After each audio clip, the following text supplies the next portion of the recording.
দলবদ্ধভাবে মোনাজাত। প্রথম কথা হলো ভাইরা, দোয়া আমরা করি কার কাছে? আল্লাহর কাছে না? আল্লাহর বান্দা তো দুই রকম, কিছু আপন বান্দা, কিছু শতালো বান্দা, ঠিক না? ঠিক তো? হ্যাঁ,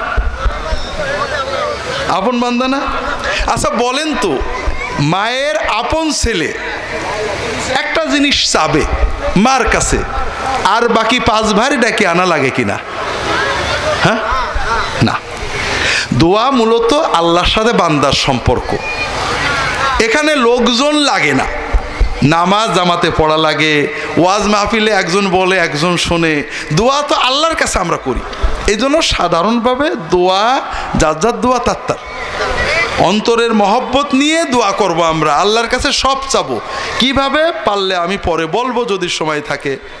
তবে কখনো কখনো রাসূলুল্লাহ সাল্লাল্লাহু আলাইহি ওয়াসাল্লাম যে সকল সময়, যেমন নামাজের ভিতরে দলবদ্ধ মুনাজাত আছে, কুনুতের সময়, কুনুতে নাজেলায় নবীজি হাত তুলে তুলে দোয়া করতেন, সাহাবীরা পিছনে হাত তুলে তুলে আমিন বলতেন। কথা বোঝেননি? নামাজের পরে আপনারা যে প্রশ্নটা করেছেন সেটা হলো নামাজের পরের কথা। নামাজের পরে দোয়া মোনাজাতের সুন্নত পদ্ধতি। আমরা প্রথমেই একটা জিনিস আপনাদের বলি, কথায় অনেক কথা বলতে হয়। আমাদের দেশে যত দিনদারি আছে, যত নিয়ম কানুন আছে, কিছু আছে নবীর সুন্নত আর কিছু আছে আমাদের সুন্নত, মানে আমাদের পদ্ধতি, আর কিছু নবীজি মুহাম্মদ রাসূলুল্লাহ সাল্লাল্লাহু আলাইহি ওয়াসাল্লামের পদ্ধতি। আল্লাহ যে আমাদের দিন দিয়েছেন আল্লাহর স্বার্থে না বান্দার স্বার্থে? কথা বুঝেছেন তো? আমরা নামাজ পড়লে, দোয়া করলে, জান সাদকা করলে আল্লাহর তো কোনো উপকার নেই। আমাদের মনটা ভালো হবে, আমাদের বিপদ কাটবে, আমাদের অন্তরে শান্তি আসবে, মানুষের উপকার হবে, ঠিক না ভাই? তাহলে আল্লাহ যে হুকুম হাকাম দিয়েছেন এটা আল্লাহর স্বার্থে না বান্দার স্বার্থে? গুড। মুহাম্মদ রাসূলুল্লাহ সাল্লাল্লাহু আলাইহি ওয়াসাল্লাম যে আমাদের নিয়ম কানুন শিখিয়ে গেছেন তার স্বার্থে না আমাদের স্বার্থে? আমাদের। আর আমরা হুজুররা যে সব নিয়ম বানাই এগুলো সাধারণত আমাদের কিছু স্বার্থ থাকে, রাগ করেন না। কেমন? যেমন মনে করেন দোয়া করবেন, আল্লাহ এবং তার রাসূল সাল্লাল্লাহু আলাইহি ওয়াসাল্লাম আপনাদেরকে দোয়া করা শিখিয়েছেন। ওয়াস্তাঈনু বিস-সাবরি ওয়াস-সালাহ। কানা রাসূলুল্লাহ সাল্লাল্লাহু আলাইহি ওয়াসাল্লাম ইযা হাযাবাহু আমরুন লাজাআ ইলা-স-সালাহ সাল্লাল্লাহু কুল্লা শাইইন হাত্তাল মিলহা হাত্তা শিসআন নালিদান কাতা। আল্লাহ বলছেন তোমাদের যে কোনো বিপদ আপদ কষ্ট অসুবিধে আল্লাহর সাহায্য চাও, সালাত আদায় করো, নামাজ পড়ে নামাজের সেজদায় যেয়ে দোয়া করো, নামাজ পড়ে কাঁদো, আল্লাহর কাছে সাহায্য চাও, সবর করতে থাকো, আল্লাহ বিপদ কাটিয়ে দেবে। তাহলে আল্লাহর পদ্ধতি কি শেখালেন? কোনো বিপদ আপদ হলে নামাজ পড়ো, সেজদায় আল্লাহর কাছে চাও, নামাজ পড়ে আল্লাহর কাছে চাও, আল্লাহ দেবে। নবীজি কি শেখালেন? যখনই কোনো কষ্ট সমস্যা হতো নামাজে দাঁড়াই যেতেন, আল্লাহর কাছে চাইতেন, তোমার যা হয় আল্লাহর কাছে চাও। এটা হলো নবীর দেওয়া নিয়ম, আল্লাহর দেওয়া নিয়ম। আমরা বললাম আলহামদুলিল্লাহ, আপনার যখন বিপদ আপদ হয় আমাদের কাছে আসবেন, আমরা ইনশাল্লাহ দোয়া করে দেব। দরকার হলে আমাদের সবাইকে নিয়ে দোয়া করব, আপনি আমাদের শুধু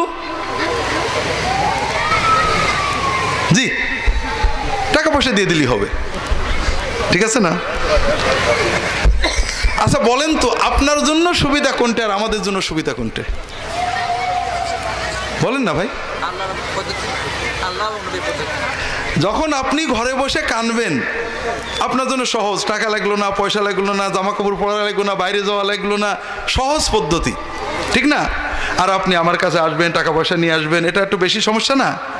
তাহলে আল্লাহ যেটা দিয়েছেন এটা আপনার জন্য সহজ, আর আমরা যেটা করেছি এটা ভালো। আলেমুল আমা দোয়া করা খারাপ জিনিস না, কিন্তু এর ভিতরে আমাদের অল্প স্বল্প স্বার্থ আছে। যেমন মনে করেন আল্লাহ রসুল সাল্লাল্লাহু আলাইহি ওয়াসাল্লাম বলেছেন দোয়া ইউনুস পড়ে যদি কেউ আল্লাহ তাআলার কাছে দোয়া করে আল্লাহ তার দোয়া কবুল করে নেন। দোয়া ইউনুস মানে লা ইলাহা ইল্লা আনতা সুবহানাকা ইন্নী কুনতু মিনাজ জালিমিন।